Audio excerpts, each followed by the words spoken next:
Assalamualaikum warahmatullahi wabarakatuh. Nah, sebelumnya perkenalkan, nama saya Salwa Ajra. Jadi, di sini saya dan rekan-rekan saya akan melakukan penyuluhan yang dimana kami akan membahas ancaman terhadap flora dan fauna. Nah, sebelum kita memasuki pembahasan flora dan fauna, kita harus tahu dulu flora dan fauna itu berasal dari mana sih? Nah, flora dan fauna itu tuh adalah suatu ruang lingkup keanekaragaman hayati. Jadi, di sini perlu kita ketahui keanekaragaman hayati itu merupakan variasi makhluk hidup mulai dari tumbuhan, hewan, mikroorganisme sampai ekosistem yang jadi tempat mereka tinggal.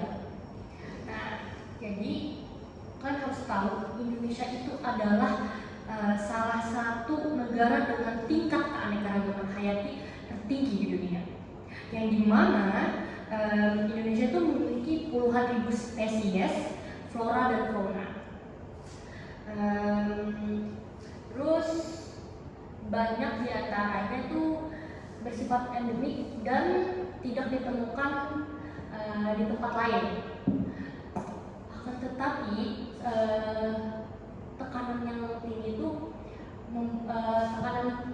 terhadap lingkungan itu tuh membuat ancaman-ancaman terhadap spesies gitu, mulai dari deforestasi, terus perburuan dan perubahan iklim yang signifikan, yang dimana perubahan-perubahan ini tuh yang membuat banyaknya spesies itu jadi terancam dan punah gitu. Nah, jadi di sini kita akan mempelajari bagaimana sih caranya agar kita dapat menjaga suatu keanekaragaman hayati flora dan fauna di negara kita ataupun di dunia. Nah, terus pembahasan selanjutnya akan dijelaskan. Baik, sebelumnya saya ingin melanjutkan materi yang telah dibacakan oleh teman saya. Jadi, perkenalkan, nama saya Muhammad Faisal. Saya di sini melanjutkan apa sih itu deforestasi. Jadi, deforestasi itu adalah penebangan hutan secara masif yang terjadi akibat pembakaran lahan untuk pertanian, perkebunan, dan pertambangan. Indonesia pernah mencatat tingkat deforestasi tertinggi di dunia. Hilangnya tutupan hutan menyebabkan banyak spesies tumbuhan kehilangan habitat alaminya. Selanjutnya adalah kebakaran hutan. Kebakaran hutan baik karena faktor alam maupun aktivitas manusia menyebabkan kerusakan ekosistem secara signifikan. Tumbuhan yang terbakar sulit beregenerasi karena rusaknya struktur tanah. Selanjutnya ada eksploitasi tanaman langka, pengambilan liar terhadap tanaman hias seperti anggrek, kantong semar, dan bunga endemik lainnya menyebabkan populasi mereka menurun drastis. Selanjutnya perubahan iklim, peningkatan suhu, ketidakteraturan curah hujan, dan perubahan musim membuat banyak tumbuhan tidak mampu beradaptasi. Akibatnya penyebaran flora alami berubah dan beberapa spesies berpotensi punah. Selanjutnya akan dibacakan oleh teman saya. Baik, selanjutnya kita akan membahas tentang ancaman terhadap fauna. Sebelum itu, perkenalkan, nama saya Stefania Tania sendiri. Di sini saya akan membahas tentang ancaman yang dihadapi oleh fauna yang ada di dunia. Fauna itu memiliki peranan sebagai pengatur rantai makanan, penyeimbangan ekosistem, dan pendukung ekonomi melalui kegiatan ekowisata. Namun, fauna Indonesia ini menghadapi sejumlah ancaman. Ancaman yang pertama itu yaitu perburuan liar. Perburuan dan perdagangan satwa ilegal menjadi ancaman terbesar. Harimau Sumatera, terenggiling, orangutan, dan berbagai jenis burung masuk dalam daftar hewan yang paling sering diburu. Lalu yang kedua, ada hilangnya habitat. Alih fungsi lahan menyebabkan satwa kehilangan lingkungan hidupnya. Banyak satwa masuk ke permukiman manusia karena kekurangan makanan sehingga memicu konflik antara satwa dan manusia. Selanjutnya saya akan menjelaskan penjelasan teman saya tadi. Sebelumnya perkenalkan, nama saya Lita Febriana.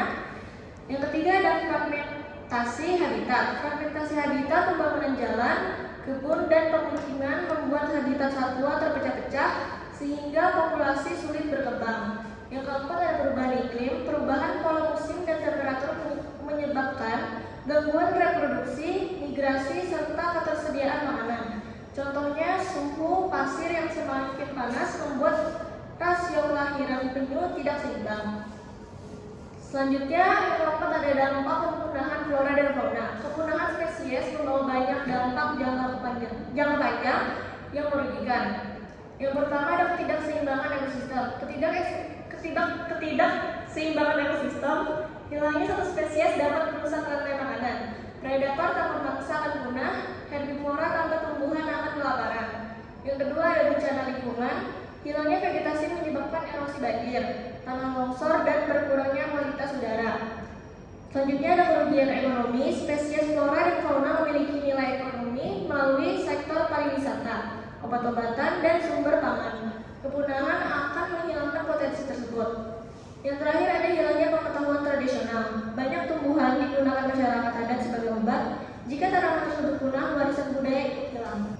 Ya, sekarang kita masuk ke materi berikutnya. Sebelumnya, perkenalkan saya Gustina Valiana Putri. Di sini saya akan menjelaskan tentang upaya pemerintah dalam pelestarian flora dan fauna. Sebelumnya kita ambil dari negara kita sendiri, yaitu pemerintah Indonesia, yang dimana mereka telah membuat sejumlah kebijakan untuk melindungi keanekaragaman hayati. Nah, untuk itu Undang-Undang Nomor 5 Tahun 1990 tentang Konservasi Sumber Daya Alam Hayati dan Peraturan Pemerintah Nomor 7 dan Nomor 8 Tahun 1999 tentang pengamatan jenis tumbuhan dan satwa. Regulasi ini melarang pengambilan, perburuan, serta perdagangan satwa dan tumbuhan dilindungi. Kemudian ada pembentukan kawasan konservasi seperti Taman Nasional, Cagar Alam, Suaka Marga Satwa, dan Taman Wisata Alam yang menjadi ruang aman bagi flora dan fauna untuk tetap hidup dan berkembang. Kemudian kita masuk ke rehabilitas dan reintroduksi, yaitu satwa korban perdagangan ilegal dirawat di pusat rehabilitas dan dilepaskan ketika sudah siap. Kemudian juga ada penegakan hukum. Penegakan hukum itu seperti patroli kehutanan, kerjasama internasional, terus serta operasi pemberantasan perdagangan ilegal yang terus ditingkatkan oleh oknum-oknum yang tidak bertanggung jawab. Baik, di sini saya akan menyampaikan apa yang sudah disampaikan oleh rekan-rekan saya tadi. Sebelumnya, perkenalkan, di sini nama saya Muhammad Rivaldo. Saya akan membahas tentang peran masyarakat dan generasi muda. Konservasi tidak akan berhasil tanpa keterlibatan masyarakat. Pertama, tindakan sederhana yang bermakna. Tidak membeli satwa peliharaan dari spesies dilindungi. Kemudian mengurangi penggunaan plastik sekali pakai. Tidak membakar lahan atau membuang sampah sembarangan. Mendukung kampanye lingkungan. Kemudian yang kedua, peran generasi muda. Generasi muda dapat berkontribusi melalui media sosial sebagai sarana edukasi, kemudian bergabung dengan komunitas pencinta alam, berpartisipasi dalam penanaman pohon, kemudian melakukan penelitian kecil tentang flora dan fauna lokal. Generasi muda memiliki kekuatan dalam menyebarkan informasi dan menggalang dukungan secara digital. Nah, sebelumnya nama saya Muhammad Ilham Januar. Izin melanjutkan apa yang disampaikan oleh teman-teman saya. Kali ini kita masuk ke kesimpulan dari PowerPoint yang telah dibacakan oleh teman-teman saya tadi. Jadi perlindungan flora dan fauna itu merupakan upaya yang harus dilakukan secara berkelanjutan dan melibatkan semua pihak.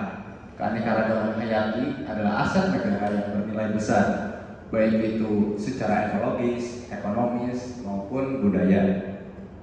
Berbagai ancaman seperti perburuan liar, deforestasi, dan perubahan iklim harus diatasi dengan kerjasama antar pemerintah, masyarakat, dan generasi muda. Melalui pemahaman dan tindakan nyata, kita dapat menjaga kelestarian alam dan memastikan bahwa ekosistem tetap seimbang bagi generasi yang akan datang. Oke, jadi mungkin hanya itu yang bisa kami sampaikan untuk pembahasan penyuluhan kami kali ini. Jadi mari kita bersama-sama menjaga keanekaragaman hayati Indonesia. Indonesia dengan langkah-langkah sederhana namun bermakna. Mulailah dari diri sendiri, mulailah dari lingkungan terdekat, dan mulailah dari sekarang. Terima kasih.